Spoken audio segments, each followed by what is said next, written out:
So the big question is this: how are real estate investors who don't have a ton of free time, don't have access to off-market deals, and didn't start life on third base, how do we grow a real estate business conservatively to support our families, finally leave the corporate rat race, and build a legacy?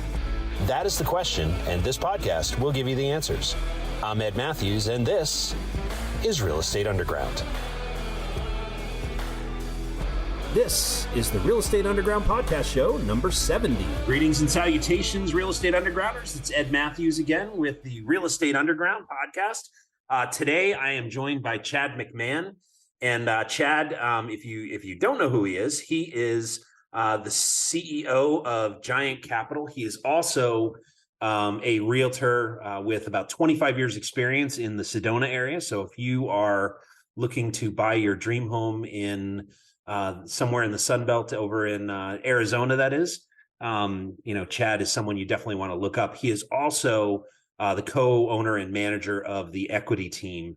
And we're going to get into all of this stuff during this conversation. But first off, Chad, welcome to the show and thank you for your time today. Thanks, Ed. I appreciate it. Yeah, absolutely. So Chad, one of the things, and we were just talking about this offline, one of the things that's really hard about interviewing someone like you is you do so many things and do them at such a high level. We could talk about buying and selling real estate. We could talk about real estate investing. We could talk about, private equity funds. And I'm sure there's about 19 other things we could talk about that I don't quite understand yet, but we will. So Chad, for those folks that understand or haven't met you or haven't seen you online, why don't you tell them a little bit about who you are and what you do, and then Sure.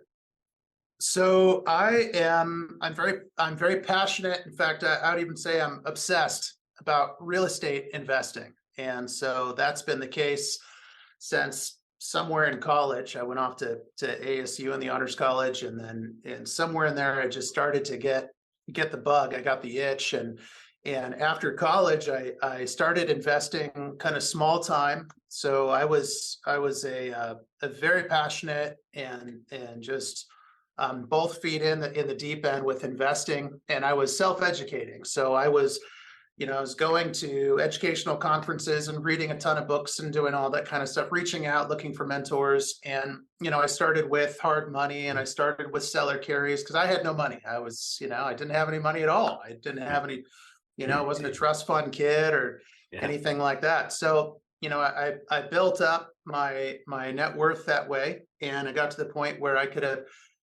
I had the credit and I had the ability to start getting conventional financing, and I had the cash to start, getting LTV that wasn't 100% or 105% LTV.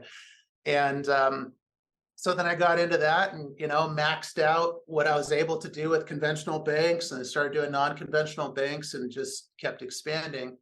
And I liquidated everything right before the 2008-ish real estate crash. Liquidated right before that. I'm the one you heard about. No.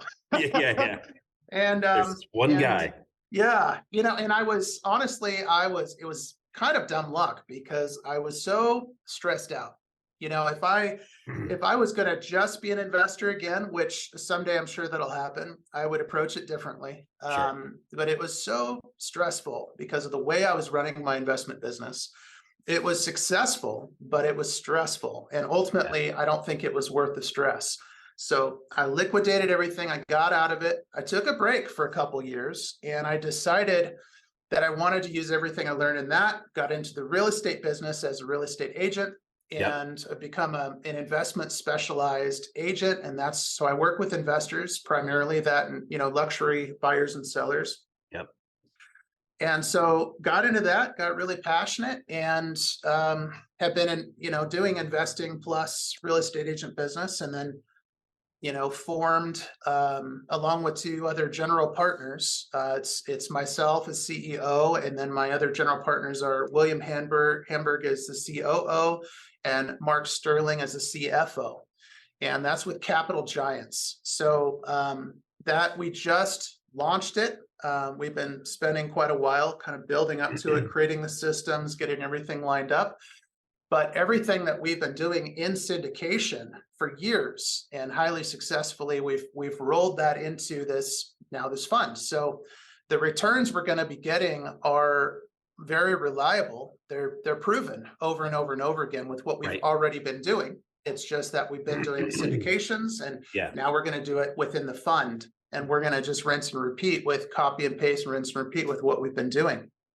So I'm curious, what made you move from a syndication model to a fund model? Well, both are good depending upon what your goals are, but there are a few reasons why we decided that we just had to create this fund. And I'm just going to be this way I am with everyone. I'm going to be just super transparent. I'm just going to let it just puke it out there. Okay. Just let you have just remember it's a family show. Other than that. Yes. Okay. All right. Fair enough. I'll be careful. So, the first thing is that the tax bracket on the profits is quite a bit lower than with syndication. You're looking at things like capital gains and things like that with a syndication, much higher tax that you need to be paying on your profits. With a fund, it's called carried interest, and your tax is much, much lower. And so that's the first thing. And that goes for not only the fund, the general managers, the general partners, but that also goes for the limited partners. Everyone plays by the same rules with a fund. And so everyone gets that benefit. And I really like that. The other thing that I really love about a fund is I wanted to be able to invest and support limited partners and help them make as much money as possible with having them truly be silent partners. Because my business partners and I, we have the experience, we have the way to run it. We don't want any muss or fuss. We want to be able to just do it, take the money, get the best outcome, and make everyone the most money.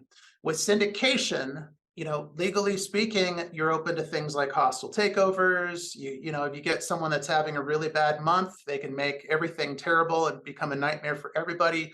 But in a fund, limited partners don't have the legal authority. They don't have the power. They don't have the potential to grow into that much of a headache. I mean, aside from, maybe if reality is not aligning with their expectations and they're just upset or whatever it is, you just have to work through it. Sure. But as far as what's going to happen with the money, with the properties to get the outcome you want, that is up to the general partners, which is really, that's how we like it. Yeah, and absolutely.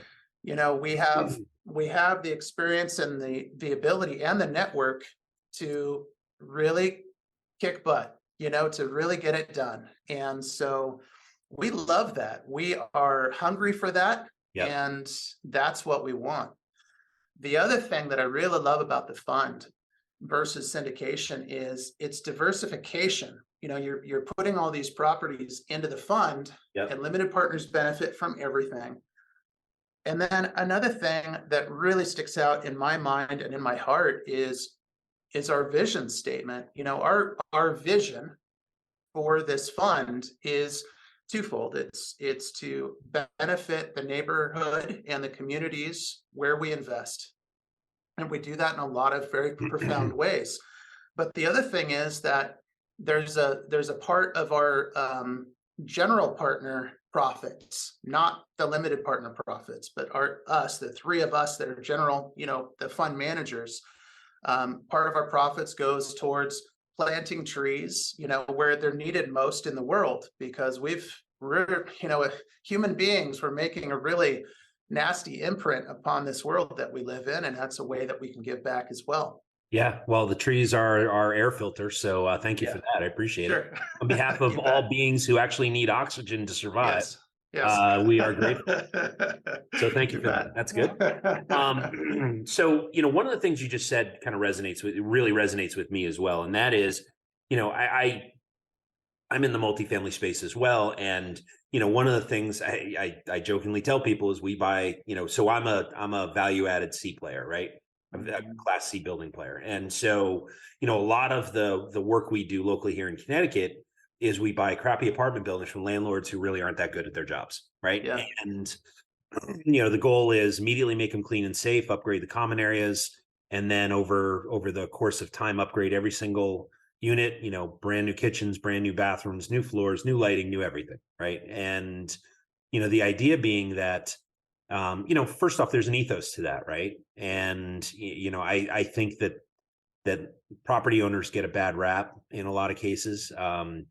But in most cases, the term slumlord is a well-deserved term, right? For right. a certain sector of our business. And so, like you, one of the things that I'm looking to do is, provide a home where someone, it's clean and safe, and somewhere that, people can be proud to live there, right? And there's the moral and ethical piece of that, which I really like sleeping at night, like you, it sounds like. But the other part of it is that, the good news is that when people are proud of where they stay or where they live and they make a home there, they take better care of the building. They pay their rent on time. They stay a lot longer. And vacancy in our world is one of the most, if not the most expensive thing.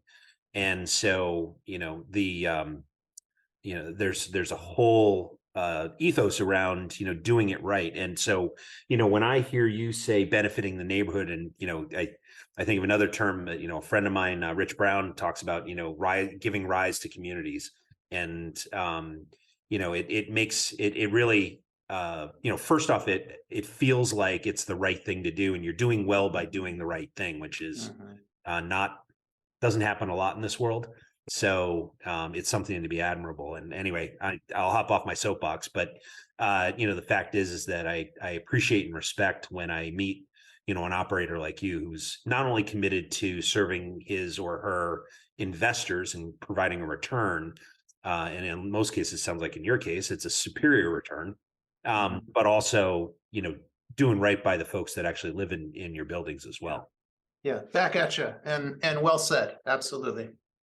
Yeah. So when you look at properties, and you create that buy box that all everybody talks about, right?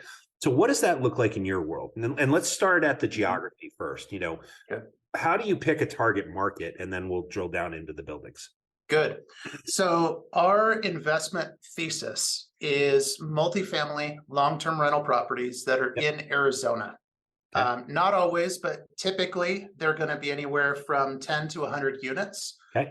Usually they're going to be more like 20 to 50 units, but it really just depends upon where the deals are. And so because they're in Arizona, we're looking at, and the reason why we chose Arizona, because in our case, Arizona is in the top 7 or 8 states in the country to watch in 2023. And this is based on, company growth in the tech industry that's coming in or is expanding within Phoenix, within Tucson, within other parts of Arizona. And also it's based on population increase, which of course in Phoenix is massive. It's always going to be massive. It's just a flat city that's just expanding like crazy. So especially in the core parts of Phoenix, the demand is only increasing. To live there, and that raises rents, and occupancy rates are strong, and all of those factors. And so that's our investment thesis. And I believe you also asked, kind of how are we choosing each property when we're doing acquisitions? But I want to talk at a high level first. So when you're looking at the geography, I mean, obviously, where you operate in the, Tucson, Tempe, Phoenix kind of area, right? It's a target rich environment. The real estate market there has been tremendously healthy for years. And maybe I would submit maybe even more than a decade, right? And so, but here in the East, so I'm in Connecticut, we keep hearing about those hot markets are starting to cool off, and Phoenix is one of those places where it's starting to cool off. But they're usually talking about single family homes, and I'm going to defer to your expertise, given that you do both. Those articles in the Wall Street Journal and the New York Times and anywhere else you read, are really referring to single family homes, and multifamily is sounds like still alive and kicking. It is. One of the biggest indicators that we look at now when it comes to the multifamily is we're looking at what are the vacancy rates. And that's something that has, again, full transparency, it has taken a small hit. It's taken a small to moderate hit over the last 9 months. And part of that is just economic struggles and things like that. A lot of people are really hurting right now. So that has occurred. But, the bottom line is that there are a lot more people renting than owning, and they have to live somewhere, and the population continues to come in. Right. And the expansion, the growth of places like Phoenix is happening more slowly than people are moving into the area. So what that means is vacancies are going down, and that's what's starting to happen right now. And with all of the tech growth and things like that, that's happening in Phoenix right now, we're seeing a lot of worker bees, that are coming on out, and they're moving into the area, and that creates other jobs because they've got to, you're going to see more grocery stores, and you see gas stations and all these restaurants that are popping up, and then all of a sudden you got more jobs, and so it's really a big win for the state of Arizona. Now, the only thing that concerns me, and anyone that's thinking about putting down a big chunk of change, with investment, they should be looking at what are the potential windfalls here? What are the potential problems and things to worry about? Right. And you've always got to take an honest look. There's no perfect place to invest. And really the biggest concern that I have in Arizona, just like a lot of the states in the Southwest, is water. It's water. I mean, that's one of the things that it's already becoming news. And for the last, if your viewers are familiar with, there's a website called Bigger Pockets. And on Bigger Pockets for the last 8 years or so, I've been saying, guys, we got to, heads up, we got a water issue that's coming. We're going to have this problem coming.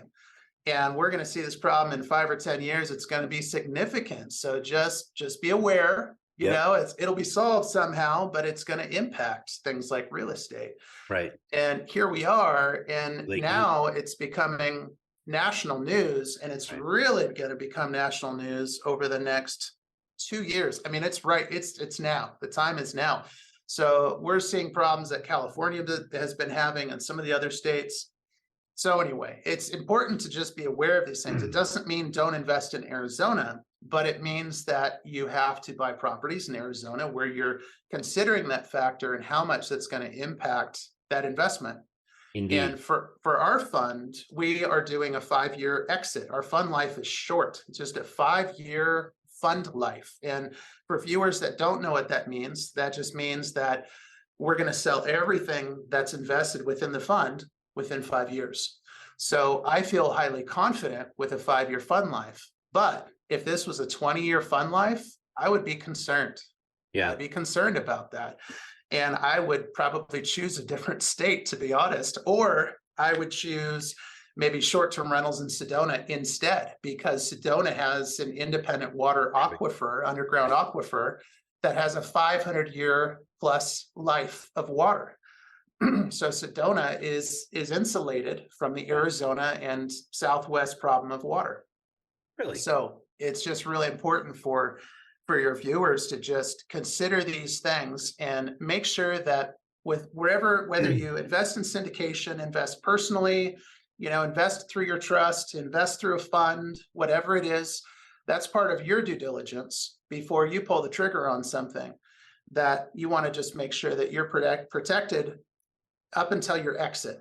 Right. And I also recommend that, people have multiple exits. Yes. And that's one of the things I learned in investing. I had my immediate exit plan, I had my 3-month exit plan, and I had my break-even 6-month exit plan, when I was investing and doing nothing else. Right. And that's really critical, because not only does it force you to learn about your market, but it protects you, protects your money, and protects your family. Always have a plan A, B, and C, right? Yeah. Without it, and if you don't, stop, because you're about to make a mistake, right? Yeah. Because no one's perfect. No one has a crystal ball. No one can see. I mean, heck, no one can see even 5 years out. Although I think your horizon, your time horizon is well chosen, and clearly, you've gone into thinking. I'm curious about, knowing what you know in the market. That the person who comes in and buys, the entity who comes in and buys those properties, what's their thesis in terms of how environmental issues are going to impact that portion of the desert, right? Mm-hmm. For instance, like in Florida right now, I was talking with an insurance agent who has a national practice, and he was saying that the insurance industry is in uproar right now because of all of the global warming is clearly the driver, but we're looking at catastrophic losses from hurricanes and major coastal storms, different than what you're dealing with. But what's happening is that the insurance rates are doubling basically on properties in Florida, in Alabama, in Mississippi, anywhere that Louisiana, where there is a potential for a hurricane to hit, we're talking Cat 4, Cat 5. It's changing the entire dynamic of the real estate industry because you have to plan for, a 500-year storm coming every 10 years. Right? Holy cow. Right? That's unreal. Right. So yeah, that's amazing. Yeah. That's definitely a big impact. And, as investors, we have to be adaptable. Right. We have to. The investors that I see failing, and I have an example for you. The investors I see failing, they're the ones that keep running business as usual. Right. And they're not constantly pushing the envelope. They're not constantly, self-educating and trying new things. And so an example of that is actually, and again, I'm investment specialized as a real estate agent. So I work with a lot of short-term rental buyers. And so the example is that, you go back about 8 months ago or 9 months ago, and, market was hot. Everyone's super excited, rip, rip, hurrah, lots of cheerleaders out there, everyone's just pumped and buying up properties. And maybe people already owned 1 or 2 or 20 short-term rentals, or they're just buying one and they're looking at their neighbors. Everyone's getting 80% occupancy rate. It's really exciting. And then the market softens. And with a softened market, now you get 80% of short-term rental owners that are getting about 50 to 65% occupancy rate. And most of them are just breaking even now, which is really, that's just heartbreaking. And so, and then on top of that, you've got property values that came back down. And so you got a lot of people that are underwater with their mortgages. They're either breaking even or maybe losing money every month, and they're just wringing their hands and pulling their hair out saying, what is going on? I don't know what to do. Should I sell this thing? Should I put it on as a long-term rental? Should I do a midterm rental? I don't know what to do. And they're reaching out, asking for advice and all this kind of stuff. And their heart is doing this and their heart is doing this, and it's jumping out of their chest. And so that has actually been an enormous opportunity for me, and business has never been better for my real estate team called the equity team. It's never been better because we know how to get 80 to 95% occupancy rate based on what's happening now. That's the top 10 or 20% performance of short-term rentals on the market. And so, with predictability, and I'm not going to say it's easy because there's nothing easy about it, but based on what we can line up for our investors from A to Z, we can get them to 20 to 40% cash on cash returns. They're looking at huge ROIs. They're going to be getting at least 80% occupancy rates. And you have to change how you do business. Adapt and die, right?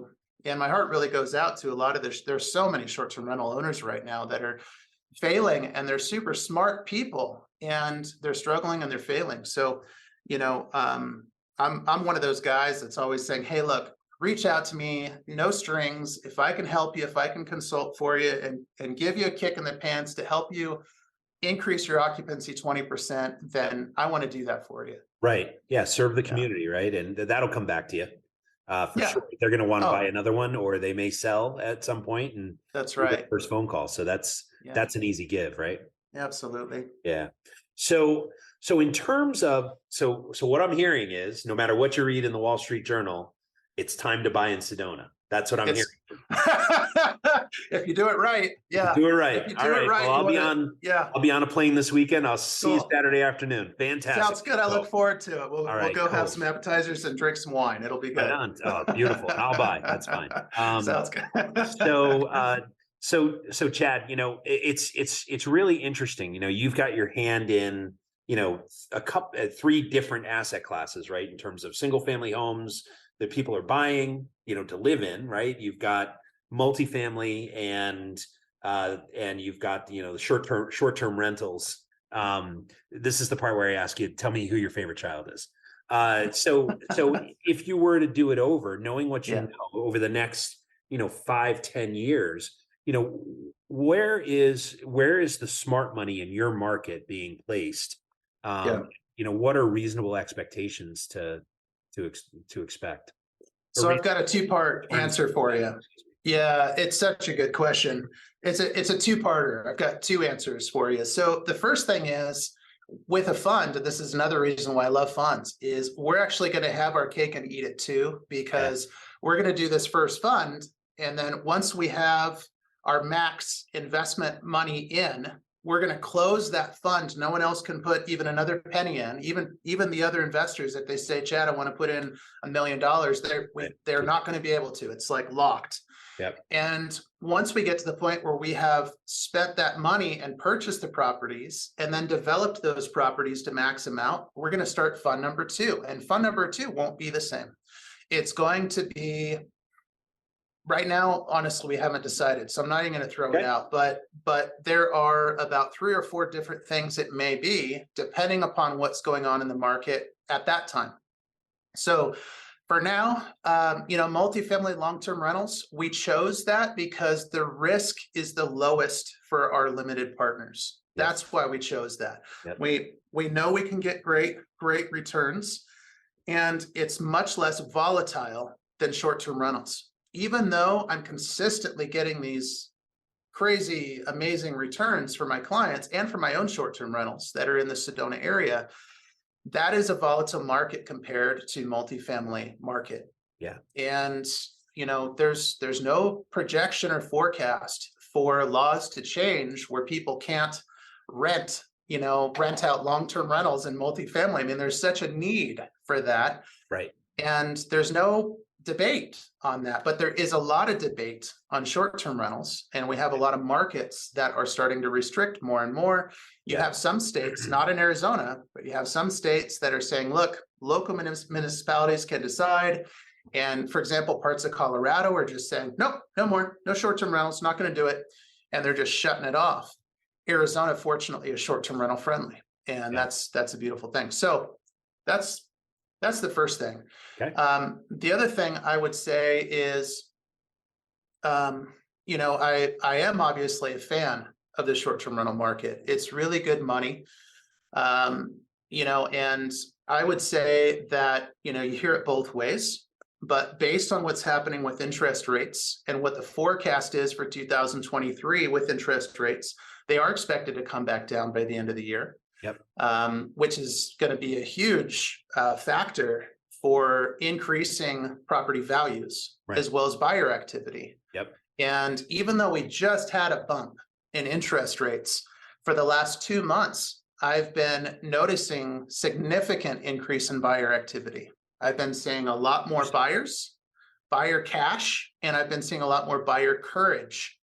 And so those things, if you see a really attractive property, for example, which, by the way, that's my biggest point of advice for short-term rental buyers, make sure it's something that's going to have marketing pop. Make sure it's something that it's not your boring typical home. Don't buy cheap. You got to buy something that's going to stand out as an attractive. It doesn't have to be super unique, but an attractive property that is going to photograph beautifully. Yep. And it's also going to check enough boxes where people are going to be like, oh, yeah, we got to stay there. That's super comfortable. Pamper my kids, pamper my wife, the whole bit. Right. So, but yeah, short-term rentals, it's a great market if you do it right. If you don't do it right, don't bother. Right. And if it's your first one, be careful about self-managing because it is hard when you start out. Right. It is. So Chad, we're getting towards the end here. Thank you so much for your time.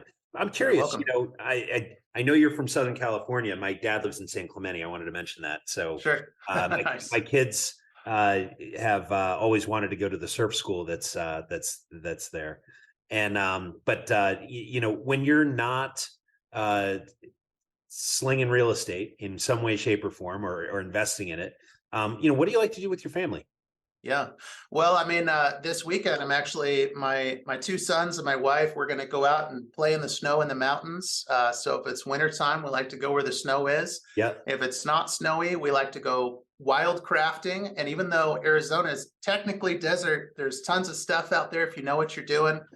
We researched it like crazy. So we go wild crafting for mushrooms, and we just all sorts of stuff. And we love that, biking and hiking and all that good stuff. So as a New Englander who has no idea what that is, what is wild crafting? Wild crafting is when you go out into nature and you pick what is edible and you eat it. I mean, that's the simplest version. It's finding plants in nature that are edible and just having a hoot. And rolling the dice. And well, no. Before we did it the very first time, we had already read half a dozen books. Right. With mushrooms, you got to be so careful. Go with an expert. When in doubt, don't pick it. Right. And read a ton before you even try it, because mushrooms are extremely poisonous. And sometimes you get one that looks like an edible one, but actually it's going to kill you. So just be very careful with that. Or make you have a very interesting afternoon, right? Yes, exactly. That could happen too. Yeah. So, or they're fantastic on steak. You know, I mean, it could be. Yes. Great. Oh yeah. Right. We have something out here called lobster mushrooms. And believe it or not, you cook them up, they look like lobster, they smell like lobster.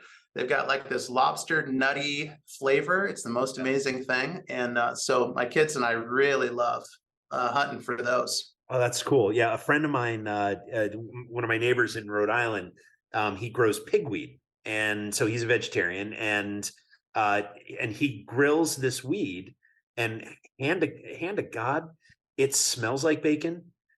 He tells me it tastes like bacon. I have yet to try it. It's hard to imagine. I can't imagine, because bacon's, really good.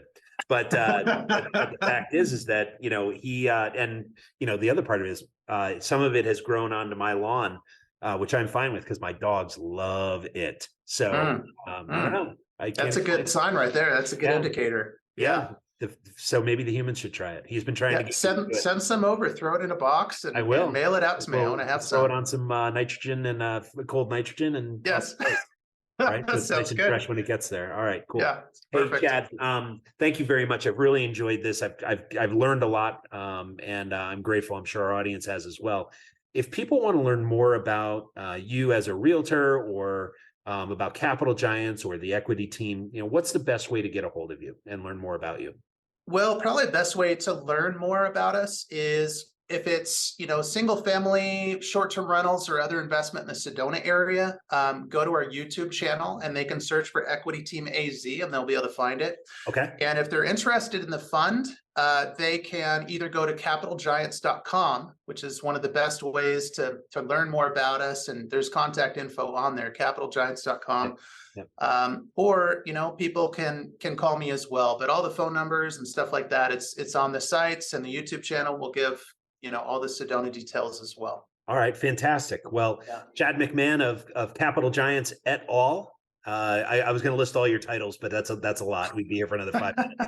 But hey, man, thank you so much for your time. It's a pleasure to see you, and congratulations and continued good fortune on everything you're doing. Thanks, Ed. You as well. Right. And like I said, I'll see you Saturday afternoon. Yeah, sounds good. I'll be ready for you. All right. Thanks. Okay.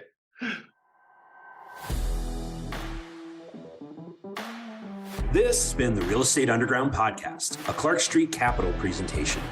Thanks for joining us. If you're enjoying the show, please remember to subscribe and share it with your friends. If you'd like to learn more about Clark Street Capital and our upcoming projects, please join our investor club at clarkst.com/join. Until next time, happy investing.